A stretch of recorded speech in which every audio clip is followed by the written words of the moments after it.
Chapitre 12. Suite des malheurs de la vieille. Étonnée et ravie d'entendre la langue de ma patrie, et non moins surprise des paroles que proférait cet homme, je lui répondis qu'il y avait de plus grands malheurs que celui dont il se plaignait, je l'instruisis en peu de mots des horreurs que j'avais essuyées, et je retombais en faiblesse. Il m'emporta dans une maison voisine, me fit mettre au lit, me fit donner à manger, me servit, me consola, me flatta, me dit qu'il n'avait rien vu de si beau que moi, et que jamais il n'avait tant regretté ce que personne ne pouvait lui rendre. Je suis né à Naples, me dit-il, on y chaponne 2 ou 3 000 enfants tous les ans, les uns en meurent, les autres acquièrent une voix plus belle que celle des femmes, les autres vont gouverner des États. On me fit cette opération avec un très grand succès, et j'ai été musicien de la chapelle de Madame la princesse de Palestrine. De ma mère? M'écriai-je. De votre mère?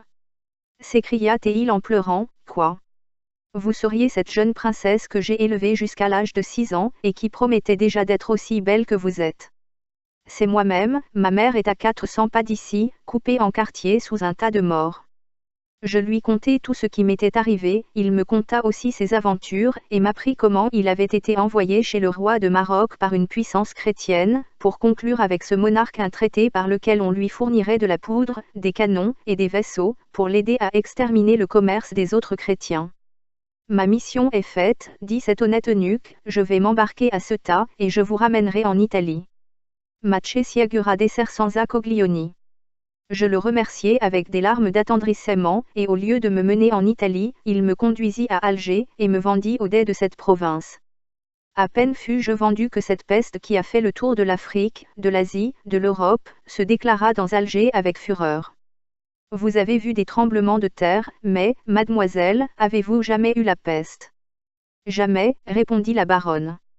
Si vous l'aviez eue, reprit la vieille, vous avoueriez qu'elle est bien au-dessus d'un tremblement de terre. Elle est fort commune en Afrique, j'en fus attaqué. Figurez-vous quelle situation pour la fille d'un pape, âgée de 15 ans, qui en 3 mois de temps avait éprouvé la pauvreté, l'esclavage, avait été violée presque tous les jours, avait vu couper sa mère en 4, avait essuyé la faim et la guerre, et mourait pestiférée dans Alger. Je n'en mourus pourtant pas, mais mon eunuque et le dais, et presque tout le sérail d'Alger périrent. Quand les premiers ravages de cette épouvantable peste furent passés, on vendit les esclaves du dais. Un marchand m'acheta, et me mena à Tunis, il me vendit à un autre marchand qui me revendit à Tripoli, de Tripoli je fus revendu à Alexandrie, d'Alexandrie et revendu à Smyrne, de Smyrne à Constantinople. J'appartins enfin à un aga des janissaires, qui fut bientôt commandé pour aller défendre Azov contre les Russes qui l'assiégeaient. L'aga, qui était un très galant homme, mena avec lui tout son sérail, et nous logea dans un petit fort sur les Paluméotides, gardé par 2 eunuques noirs et 20 soldats. On tua prodigieusement de Russes, mais ils nous le rendirent bien, Azov fut mis à feu et à sang, et on ne pardonna ni au sexe, ni à l'âge, il ne resta que notre petit fort, les ennemis voulurent nous prendre par famine. Les 20 janissaires avaient juré de ne se jamais rendre. Les extrémités de la faim où ils furent réduits les contraignirent à manger nos 2 eunuques, de peur de violer leur serment. Au bout de quelques jours ils résolurent de manger les femmes. Nous avions un imam très pieux et très compatissant, qui leur fit un beau sermon par lequel il leur persuada de ne nous pas tuer tout à fait. Coupez, dit-il, seulement une fesse à chacune de ces dames, vous ferez très bonne chère, s'il faut y revenir, vous en aurez encore autant dans quelques jours, le ciel vous saura gré d'une action si charitable, et vous serez secourus.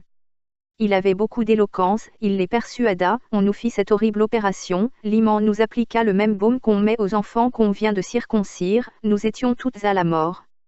À peine les janissaires eurent-ils fait le repas que nous leur avions fourni, que les Russes arrivent sur des bateaux plats, pas un janissaire ne réchappa. Les Russes ne firent aucune attention à l'état où nous étions. Il y a partout des chirurgiens français, un d'eux, qui était fort adroit, prit soin de nous, il nous guérit, et je me souviendrai toute ma vie que, quand mes plaies furent bien fermées, il me fit des propositions. Au reste, il nous dit à toutes de nous consoler, il nous assura que dans plusieurs sièges pareilles choses étaient arrivées, et que c'était la loi de la guerre. Dès que mes compagnes purent marcher, on les fit aller à Moscou, j'échus en partage à un boyard qui me fit sa jardinière, et qui me donnait 20 coups de fouet par jour, mais ce seigneur ayant été roué au bout de 2 ans avec une trentaine de boyards pour quelques tracasseries de cour, je profitai de cette aventure, je m'enfuis, je traversai toute la Russie, je fus longtemps servante de cabaret à Riga, puis à Rostock, à Wismar, à Leipzig, à Cassel, à Utrecht, à Leyde, à La Haye, à Rotterdam. J'ai vieilli dans la misère et dans l'opprobre, n'ayant que la moitié d'un derrière, me souvenant toujours que j'étais fille d'un pape, je voulus 100 fois me tuer mais j'aimais encore la vie. Cette faiblesse ridicule est peut-être un de nos penchants les plus funestes, car y a-t-il rien de plus sot que de vouloir porter continuellement un fardeau qu'on veut toujours jeter par terre, d'avoir son être en horreur, et de tenir à son être, enfin de caresser le serpent qui nous dévore, jusqu'à ce qu'il nous ait mangé le cœur. J'ai vu dans les pays que le sort m'a fait parcourir, et dans les cabarets où j'ai servi, un nombre prodigieux de personnes qui avaient leur existence en exécration, mais je n'en ai vu que 12 qui aient mis volontairement fin à leur misère, 3 nègres, 4 anglais, 4 genevois, et un professeur allemand nommé Robeck.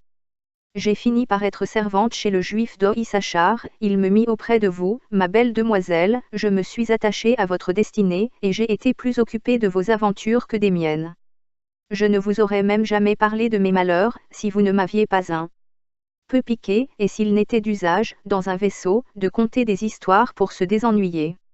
Enfin, mademoiselle, j'ai de l'expérience, je connais le monde, donnez-vous un plaisir, engagez chaque passager à vous conter son histoire, et s'il s'en trouve un seul qui n'ait souvent maudit sa vie, qui ne se soit souvent dit à lui-même qu'il était le plus malheureux des hommes, jetez-moi dans la mer la tête la première.